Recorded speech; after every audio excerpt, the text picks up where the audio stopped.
We are in a Peugeot Ion. A YouTuber previously asked us to do a review on one of these cars. A difficult car to get hold of. However, we have a friend here called Jonathan Porterfield. Hello. He has got a Peugeot Ion, which he's lending us for probably about half an hour, maybe an hour. So we're gonna have a quick razz in this. A couple of points to note here is you can buy this car for £5,000. And this car will run at 2p a mile. I'm not sure you'll get 2p a mile in this sort of weather, maybe 3p, but you're still talking minimal running costs. When this car was brand new, 28,000 pounds. 28 grand. It's ridiculous. It does have the old element type heater in it, so it's probably not as efficient as some of the newer ones with the heat pump. However, you're charging it for £1. For those that think, well, electric cars depreciate really fast, the reason this was nearly £30,000 5 years ago is the cost of batteries 5 years ago was much greater than it is now. Yeah. So as the technology's moved on, cars have actually become cheaper to produce and sell. So it isn't a huge amount of depreciation when you factor the fact in that they are cheaper to make now. But needless to say, they're still cracking bargains. Anyway, to start off, none of this Tesla pressing buttons or leaf paper buttons. Going back to conventional keys. An actual key, a real key. It's been a long time since we've seen one of these. To turn this on, it's got a normal key, an actual key, which you pop in the ignition, foot on the brake, you turn the key, and then you keep turning it and hold it until it makes that noise. And then that's it, the car is on. It almost has the same noise as a fuel pump prime. Yeah. You can, yeah, but like on an internal combustion car, well, the these fuel pump are prime. liquid cooled batteries, so there's basically a bit of liquid cooling just zipping around the batteries just to monitor the temperature as it starts. Excellent. Right. Let's do it. So I'm going to pop it into reverse, and let's give it a go. And you've got a normal handbrake. Oh, so handbrake. Used to handbrake. Yeah, actual handbrake. It's like a real car. It's a nice little car to drive, actually. I'm so used to driving such a massive car now, and it's really nice to have something smaller. Yeah. Easy it's a great to park. sound of the car. Okay, I'm all weary. A big truck going past you. Oh, sorry.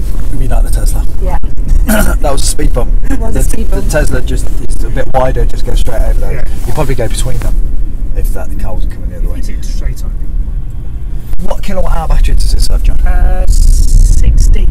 So from 0 to 100%, if you were paying ecotricity rates at 14p, you've got 140. You got about £1.50, £1.60 there. That's it. So not a lot. And this will rapid charge in 17 minutes. I've never been able to make it longer than 17? 17 But it minutes. will actually automatically turn off at 80%. So do you like the fuel gauge? I do like the fuel gauge, actually. I think it's nice because it just looks like a normal car, an internal combustion car. It's got like that kind of fuel gauge look to it, which I think That's quite good. yeah, I think nice for first time EVs because it's not such a big change for them maybe. Yeah.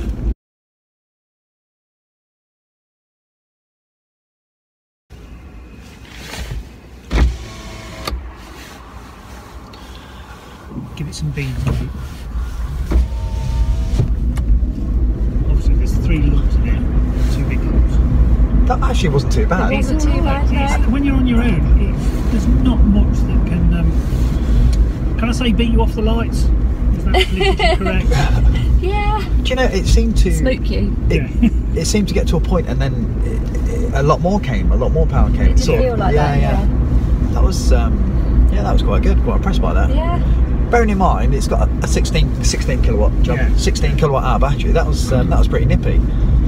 And really, as a town car, this is perfect. This is perfect for just jumping in it. Asda, Tesco's, Sainsbury's.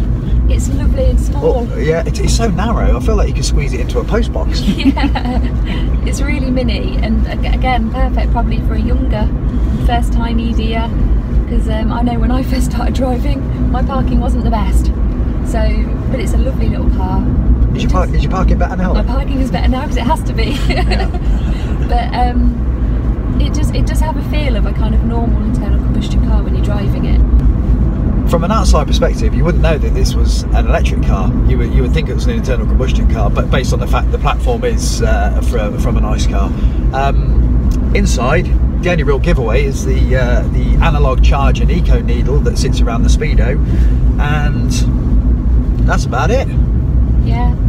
And the lack of engine noise. In terms of acceleration, I think it's about probably a little nippy Ford Fiesta if you really give it the beans.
Right, it's my turn. I love sticking tester drivers in Peugeot Ion. So I just put my foot down there and give it a little bit of a blast, and I think it's enough though. yeah, that weren't too bad, you know. Yeah. That's 3 up as well. That's quite impressive. And the handling of it is, you think because it's so narrow, you feel visually, you think it's going to roll over, but it's really planted. It's excellent. One thing we noticed actually when we were getting in and out of this car is it's high. It feels nice and high, and it's not got. Sometimes you get those cars with the kind of bucket sport seats, which for some people are an absolute nightmare to get in and out of. What, you mean like the Tesla? Like the Tesla, yeah. But for somebody who's perhaps, I don't know, a bit older or has a disability, they're not easy seats to get out of, and the lowness. But this really easy to get in and out of, and the boot is nice and high, so getting things in and out of that. You know, we were just talking about going to the tip, which we do a lot, and getting things in and out of the boot is a pain, having to lift it over a lip. Yeah, there's no lip. Yeah, it's a level. We could get at least 2 or 3 of Kate stacked on top of each other in that boot. Thankfully, we didn't try that. Lacking in Kate's. Yeah. The other thing which is quite good is the size of the doors. Usually you find on a 3-door you get a door that's so long you get into a parking space you can't get out, and with a 4-door the doors tend to be quite short, so you struggle for space to get in. But this doesn't have either of them problems. It's almost smack bang in the middle. The car visually looks quite long and thin, and I think that's added to that effect to make it easier to get in and out. For somebody who is perhaps has slightly limited mobility, this would be an excellent car with a high floor as well. Makes it really easy to get in and out of. We've driven between me and Kate 8 miles, and it's lost off the range. Well, it's just gone down one more there. No, 7. 7. It's lost 7, and I'm speeding actually. Yeah. Is the tank? Is it showing half full on the analog looking gauge on the left? It's showing just 1 bar below. Right. 1 bar below. So that's roughly about right. You've got about this sort of weather. You have about 60-mile range. 60. That's good. That's not too bad at all. So what about in the summer? In the summer, I've had one previous customer who bought a C0, which is the same as this. Yeah.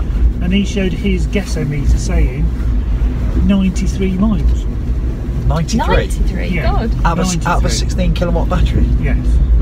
That's because he probably hypermiles, you know, he drops it into neutral. Yeah. There's lots of things you can do. But, so the most I've ever seen out of one of these driving normally is 78, 80 miles. That's still decent. In the summer with warm temperatures, and in the winter, worst case, 50 to 55 with the heater on, the lights and the wipers. Yeah. So just a couple of facts and figures here. 27 grand brand new. Yes. But you can buy this now for 5 grand. Yes. For a car that's going to run at 2p a mile. Yeah. We've just got it plugged in now. It will charge at the slowest at 4 hours. That's the slowest you can charge it. and the fastest 17 minutes on a DC CHAdeMO rapid charger. So well worth considering. So you can do a long journey, which is brings me on to my next question. This lunatic, Crazy guy. oh yeah, this lunatic, where are you taking it back to? Somewhere called Orkney. It's going back to Orkney. So talk us through that then, John. So basically, I print off this map where you can see it, but basically all these postcodes are all the charges up to basically John O'Groats. The blue bit is when I'm feeling lazy and I want just to go to Aberdeen to catch the Aberdeen boat, which means 6 hours on the boat, and if the sea's a bit rough, it's not very pleasant. So from feeling adventurous, I'll go all the way to the top. Now all the yellow highlighted marks are where I normally stop in a Nissan Leaf or a Peugeot Ion or a Citroen C0. So the yellow ones are my normal ones, but I've got the others in between to stop with the mileages actually stated between the different postcodes. So I just use this and pass this on to people that want to do a similar trip. Just to give you an idea, we did a similar journey, but we had a 24 kilowatt hour Leaf with the newer heater with the instead of the heating element. So John's got significantly less range compared to the Leaf, especially at this time of year.